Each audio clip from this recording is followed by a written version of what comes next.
The managed isolation and quarantine system's been given a major makeover.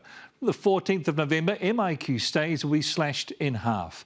Returnees will spend 7 days in MIQ, then a further 3 isolating at home, with 4 tests during that time. From Monday, all travellers from overseas must be fully vaccinated unless they're Kiwis.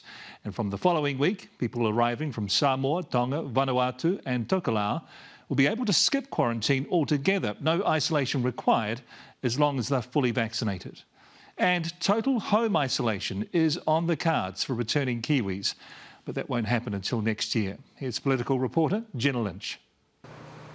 Driven off to Tauranga to see his dying father, after 13 days of quarantine, a compassionate exemption for Brad Stevenson, if you can call it compassionate. Nearly every day I've said goodbye because, you just don't know. He'll be allowed 2 hours with his dad before he's carted back to quarantine to check out tomorrow. Ridiculous, but at least as long as I get to see Dad, it's not as bad. If he dies before I see him, well then obviously heartbroken. His visit cut short by 2 hours because officials seemingly forgot there was a border around Auckland and didn't do the paperwork. It's just a comedy of errors continually, it seems. Brad's not the only one with strong feelings about MIQ. So cruel. Soul destroying. Inhumane. Todd Gibbs is stuck in the United States, effectively stateless. Nobody can understand why I wouldn't be allowed home when I can't legally reside in the States. His visa's run out, he can't get home, he's now an illegal immigrant living in fear of being caught. Every day I'm walking a tightrope,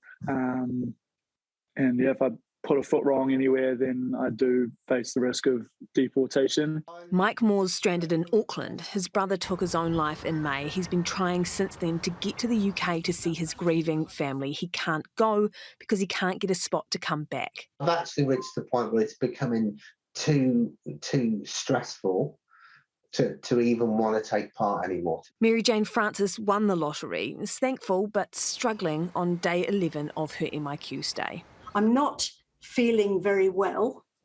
I'm 72. I don't need this rubbish. The COVID minister's quarantine fix, MIQ stays halved with 3 days home isolation and a day 9 negative test tacked on the end. Full home ISO won't happen until next year. There isn't very long to wait now.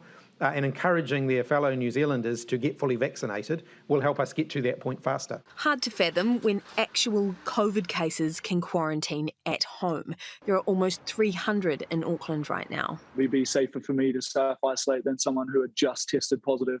This is just a shambles. One more, kind of step in a complicated dance that's not really going to provide much relief. The minister says border rules are a delicate balancing act. It's roughly an equal number of people who think we're being heartless and not allowing more travel across the border, and a roughly equal number of people who are saying that we failed by allowing COVID-19 out of Auckland. Split opinions on that perhaps, but the expat verdict's well and truly in.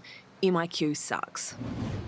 Kia ora, Jenna. Will this fix the myriad problems of MIQ? Far from it. Even the courts had a crack today, a judge ruling that officials must reconsider Auckland Rich Lister Murray Bolton's request to self-isolate at home, specifically taking into account his vaccination status and the risk that's actually in the community he is returning to. Other returning Kiwis are considering similar court action.